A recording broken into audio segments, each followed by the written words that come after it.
بسم اللہ الرحمن الرحیم۔ اللہ کے نام سے شروع جو نہایت مہربان رحمت والا ہے۔ ویڈیو شروع کرنے سے پہلے میری آپ سب بھائیوں سے اور دوستوں سے گزارش ہے کہ میرا چینل ضرور سبسکرائب کرے اور بیل آئیکن پر کلک کرے تاکہ میری ہر آنے والی نئی ویڈیو آپ تک پہلے پہنچ سکے۔ ویڈیو کو لائک ضرور کریں اور شیئر کریں۔ آپ سب بھائیوں اور دوستوں کا بہت بہت شکریہ۔ سید فاطمہ الزہرا رضی اللہ تعالی عنہ کی وفات کے بعد مولا علی نے ان کی وصیت کے مطابق دوسری شادی کی۔ حسن حسین زینب ابھی چھوٹے تھے۔ آپ نے سیدنا عقیل کو رشتہ دیکھنے کے لیے کہا تو کلبسی بنو کلاب کے قبیلے کا انتخاب ہوا۔ سیدنا علی کی خواہش تھی کہ کوئی ایسی خاتون ہو جو شجاعت، سخاوت اور ایثار کی خصوصیات سے مالا مال ہو۔ بنو کلاب کی خاتون فاطمہ بنت اعظم کے گھر رشتہ بھیجا تو سردار اعظم اپنی بیوی کے پاس گئے اور پوچھا کہ سیدنا علی کا بیٹی فاطمہ کے لیے رشتہ آیا ہے، کیا آپ نے اپنی بیٹی کی ایسی تربیت کی ہے جو نبی کے خاندان میں بیائی جا سکے؟ رشتہ قبول ہوتا ہے تو فاطمہ بنت اعظم سیدہ ام البنین سیدنا علی کے گھر جاتی ہے تو سیدنا حسن حسین اور فاطمہ کو گلے لگا لیتی ہیں۔ سیدنا علی سے درخواست کرتی ہیں کہ ان بچوں کے سامنے آپ مجھے کچی فاطمہ مت کہیے گا، انہیں اس سے ان کی ماں یاد آ جائے گی۔ میں اس گھر میں ان کی ماں بن کر نہیں آئی بلکہ کنیز بن کر آئی ہوں۔ میرا یہ مقام نہیں کہ ان کی ماں کی جگہ لے سکوں۔ اس کے بعد آپ نے انہیں بیٹا نہیں کہا بلکہ ہمیشہ مولا کہتی رہی۔ ان کے 4 بیٹے ہوئے، اس لیے انہیں ام البنین بھی کہتے، مطلب بیٹوں کی ماں۔ اپنے بیٹوں کو ہمیشہ حسن حسین علی کی صرف اطاعت کا حکم دیا، ادب سکھایا اور کہا جو وہ کہے بس حکم بجا لانا ہے، بحث نہیں کرنی، یہ اہل بیت ہے، ہم ان کے نوکر ہیں۔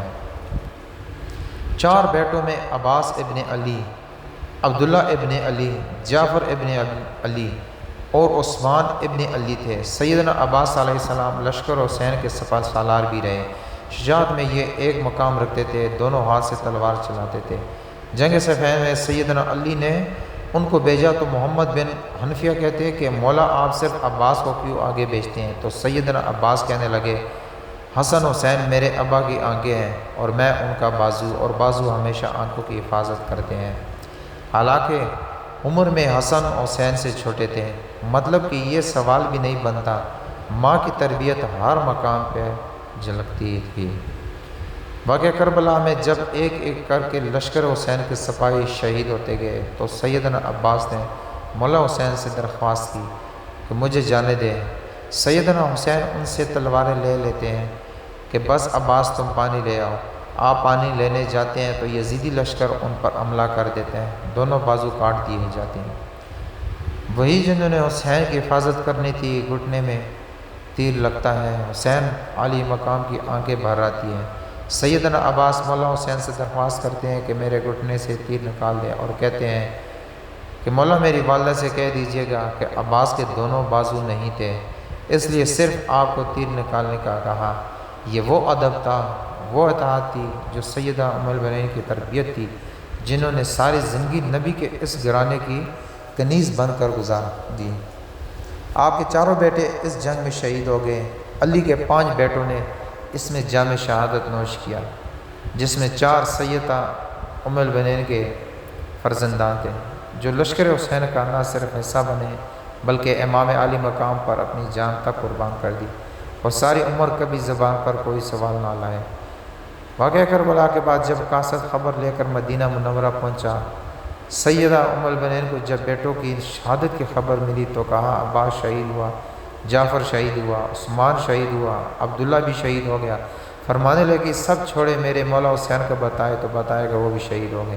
تو کہنے لگی کیا میرے بیٹے بعد میں شہید ہوئے؟ مولا حسین سے تو بتایا کہ نہیں، وہ پہلے شہید ہوئے اور مولا کی حفاظت کے لیے خوب لڑے۔ تو شکر ادا کیا کہ انہوں نے بے شک حق ادا کر دیا۔ یہ وہ ماں تھی جو اہل بیت کے مقام کو سمجھتی تھی، جس نے اپنے سارے بیٹوں کو ساری عمر صرف اطاعت سکھائی، ادب سکھایا، خود کو اس گھر کی کنیز بنایا اور حسن حسین کو بیٹا نہیں ہمیشہ مولا کہا۔ خدا ہم سب کو اہل بیت کا مقام سمجھنے اور اس ادب و اطاعت کی ہدایت فرمائے جو سیدہ ام البنین نے اپنی اولاد کو سکھایا۔